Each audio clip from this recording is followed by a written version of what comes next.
Barney lay awake on his bed. It was hot, and he hung his feet over the edge of the bed to cool them down. Somewhere in a room, a summer mosquito was whining about, and from outside came the drone of a farm tractor working late, and the barking of dogs from the village. Though the curtains were drawn, he knew it was still daytime outside. It would be daytime for hours yet, but he had to go to bed in the daylight, just because he was only 8. Still, he wouldn't go to sleep. He couldn't. It was so hot and stuffy. He had asked his grandmother why he couldn't stay up until it was dark, and she had explained that today was the longest day, and tonight was the shortest night, and that it wouldn't get dark until after 10 o'clock, far too late for a boy of 8 to stay up. All right, he thought. If it was the shortest night, he wouldn't go to sleep at all. He would see what it was like not to sleep. Barney thought of Stig. I bet he doesn't go to sleep when it's daylight, he thought, and he's how old? How old was Stig? About 8, 80, 800, 8,000? Thinking of figures made Barney feel drowsy.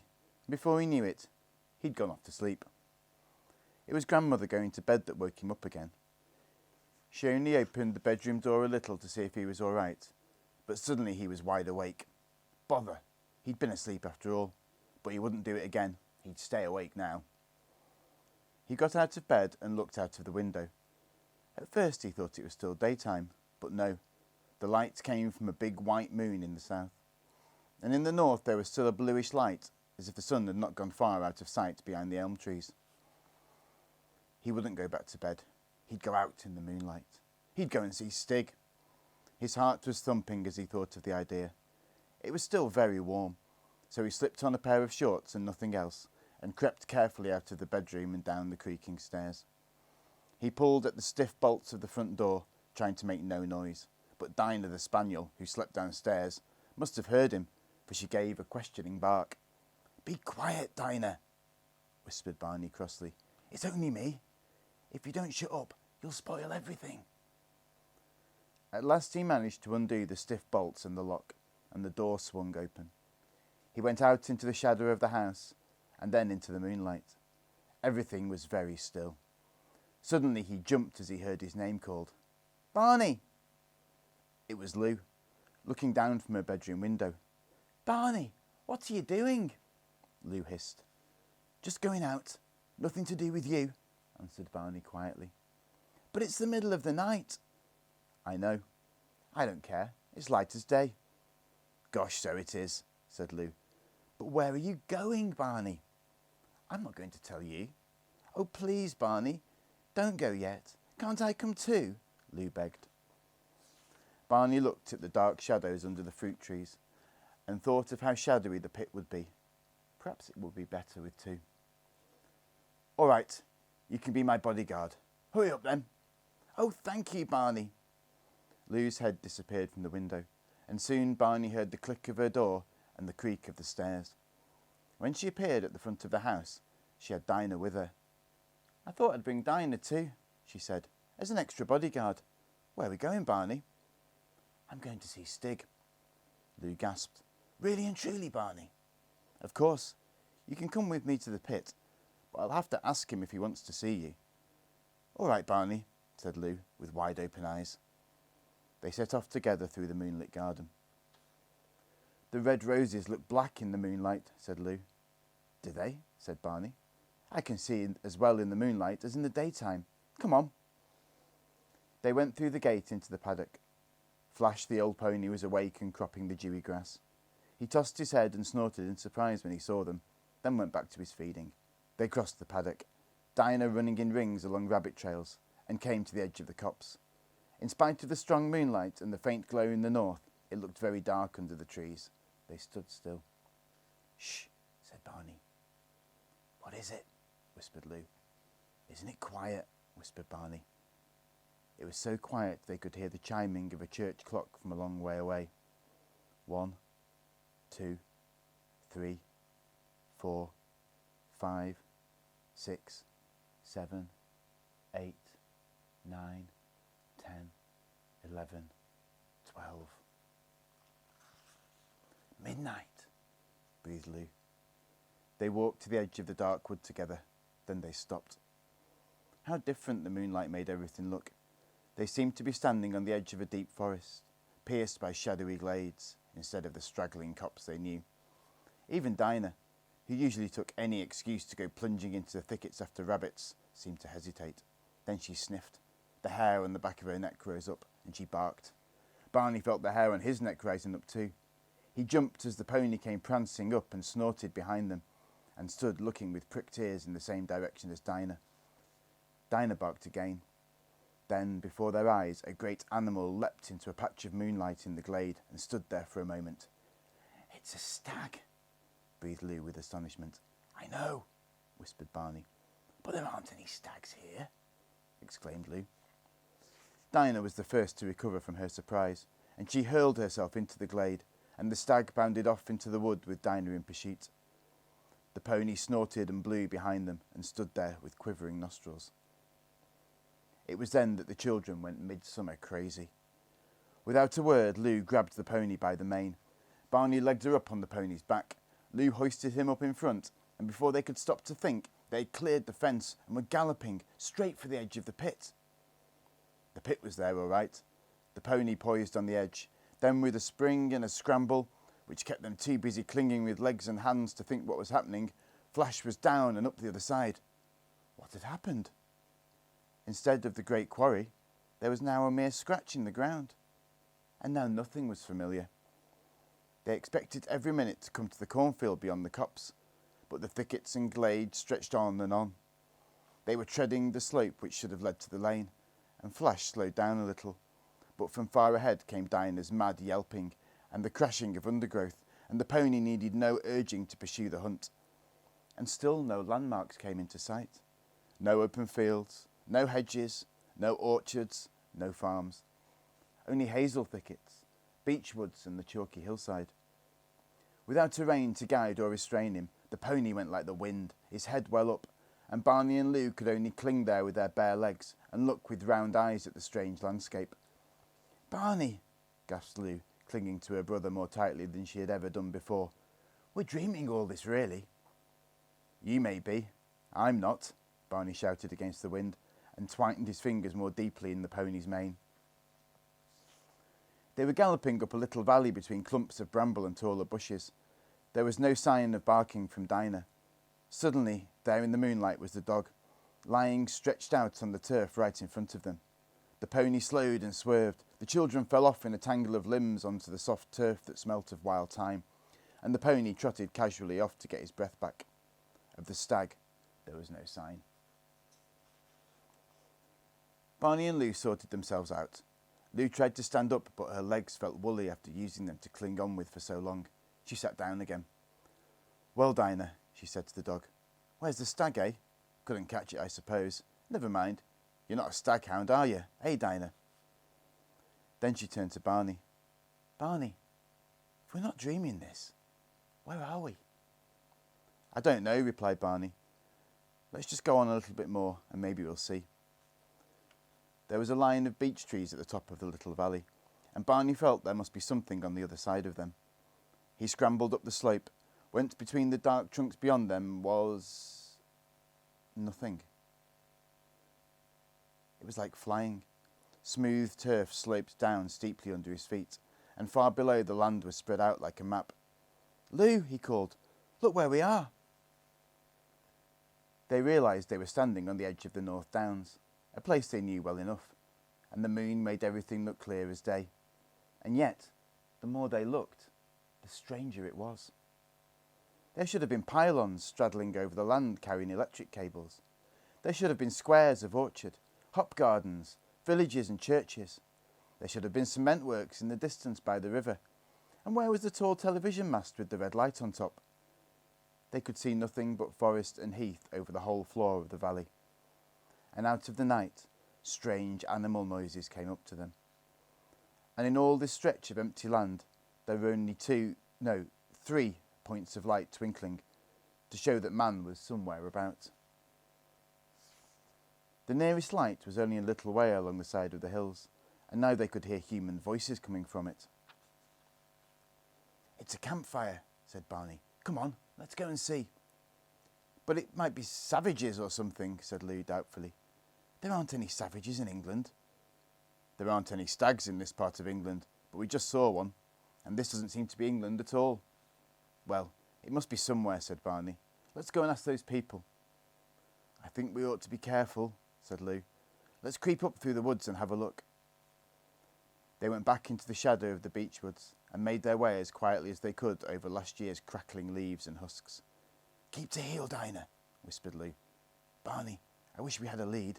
Dinah might give us away. I've got some string in my pocket, I think, said Barney. He rummaged in his pockets and found a coil of hairy string he had taken from a runner bean that seemed to have finished with it. They tied it to Dinah's collar and went cautiously on. Soon the sounds of the camp were quite near, and they could see the red firelight flickering through the black beech trees. Sounds like they're having a party, said Lou. Listen, music. That's not music, said Barney. Well, it's jazz or something. One of those skiffle groups. As they moved towards the firelight, keeping to the shadows, the noises were so loud that they did not have to worry about keeping quiet themselves. They reached the last beech tree of the wood, a giant with thick roots coiling into the chalky soil, with broad boughs spreading out towards the slope on which the camp stood. What are you doing, Barney? Hissed Lou as Barney started scrambling onto one of the spreading branches. I'm going to climb this tree so I can see. So am I then. What about Dinah? You can't bring her up. I'll tie her up here, said Lou. Lie down, Dinah. Be quiet. There's a good dog. They climbed from limb to limb of the great beech tree until they got to a thick bough that grew out straight towards the firelight. Barney sat astride it and inched himself along until he reached a fork, far out over the bushes and brambles that straggled along the edge of the wood. They had a perfect view of the camp. Or was it a camp? There were beehive huts made of poles planted in the ground, tied together at the top and thatched with straw and rushes. In an open space there was quite a crowd of people gathered round the fire. None of them seemed to be wearing much more than Lou and Barney. All of them seemed to have a lot of wild black hair, except for a few grey and white heads.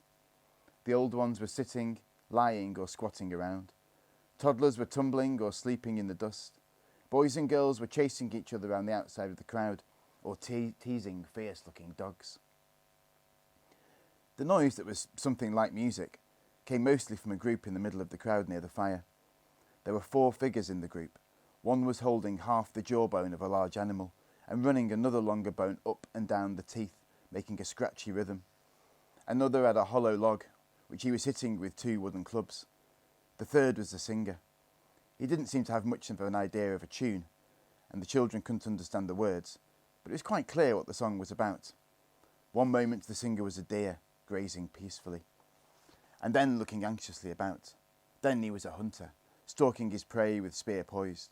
Then he was the deer, fleeing, the hunter throwing his spear, the deer falling, the hunter carrying it back to camp. The crowd became as excited as the singer and joined in with hand claps and cries. But there was yet another sound, which the listeners could not quite understand. A kind of blong, bling, blong, blong. Not always on one note, as most of the singing was, and not really much taking notice of the rhythm of the log drum and jawbone. It was as if someone who had never heard a tune was trying to play one for the first time with a tea chest, string and broomstick. Then the bone scraper, in his excitement, joined the singer in a little shuffle dance, and the children could see the 4th member of the band. On the ground was a large hollow animal skull with great curving horns. Tied between the horns were 3 or 4 lengths of string or gut, and a small dark figure was squatting by this simple harp, plucking at the strings. Blong, blong, blong, blong, and taking very little notice of anyone else. In fact, the song came to an end. The drummer gave the final thump to his log, the bone scraper rattled to a stop, but the little harpist went on with his 3 notes, as if he were the only musician in the world. Some of the crowd began to laugh and jeer at him as he played away, but it wasn't until someone threw a meat bone, catching him on the head with a clunk that the children could hear in their tree, that the player looked up, as if surprised to see he was not alone. Barney nearly fell off his branch. "It's Stig!" he almost shouted. "Hush, Barney," Lou hissed. "You'll give us away." "But it is Stig," said Barney excitedly. "I said he was clever. He probably invented that thing he was playing music on. Where's he going now? For the little figure Barney said was Stig was rather sulkily walking away from the campfire toward the trees.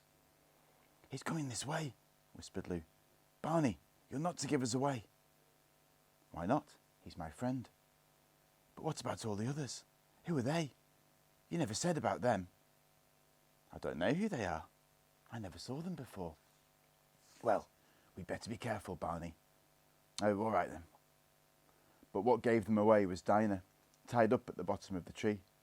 She had been quiet up to now, but when she heard Stig walking towards the wood, she began to growl, and then to give short, sharp barks. On the edge of the bushes, Stig froze at once into stillness. Dinah went on barking, and some of the wild children playing on the outside of the crowd heard her too. The bolder ones ran to the edge of the wood. The little ones ran to their parents by the fire. Soon a number of alarmed elders, snatching up clubs and spears, were making for the woods and the sound of Dinah's bark. Lou and Barney clung to their high branch like squirrels, not daring to move. They could see the strange people on the edge of the wood, wondering at the unusual sound of a spaniel's bark, and then at last plucking up courage to advance into the darkness of the bushes and the beech forest, holding their weapons at the ready. Dinah's barking became more and more frantic as she heard the rustling of bodies through the bushes all around and the crackling and snapping of footsteps. Under cover of the noise, Barney whispered, Lou, we've got to escape. How can we? Breathed Lou. Look where that bough goes. Barney pointed in the moonlight. The limb they were on stuck out into nothingness, but one of its branches went across to another long limb, and this one stretched out and rubbed shoulders with another great beech tree. If they climbed over into the other tree, Barney thought they could escape. We can go across there, he whispered. Come on, while they're making all this noise. Lou's face seemed to go pale. Oh, Barney, we can't, and they'll find Dinah anyhow. I'm going to try. Then perhaps we can rescue Dinah. He inched himself backwards along the limb they were sitting on until he reached the branch that grew crosswise. When he came to it, he wondered what to do. It was too thin to sit astride, so he decided to hang underneath it like a sloth with his hands and legs. Upside down like this, he crawled through the empty air between the two big limbs. By bending his head right back, he had an upside-down view of the floor of the forest, patched with moonlight, and right beneath him was a wild hunter, the tip of his spear pointing skywards, but looking at the ground. Barney hung without moving until the man had passed on, then moved as quickly and quietly as he could to where the branch passed over the other great limb. Here he got himself right way up on the bough again. His heart was thumping and his legs felt quivery, but at least he was safer for a little while. But now he had to go outward to where the two trees shook hands high in the air. He worked his way forward. As he went, the boughs became thinner and swayed more. At last he was where the trees met. Where the branches crossed, their movement in the wind had rubbed a great dry scar, and nothing he could do would stop a loud creak coming from this rubbing place every time he moved. I must get over onto the other tree, he thought. As quickly as he dared, he turned round so as to go backward down the new branch, let go of the branch he had just come up, and crack! It was a dead branch. Barney fell through nothing, then struck a flat, leafy branch below, slid outwards from this one onto a lower one, crashed through, and fell the last few feet onto the soft forest floor.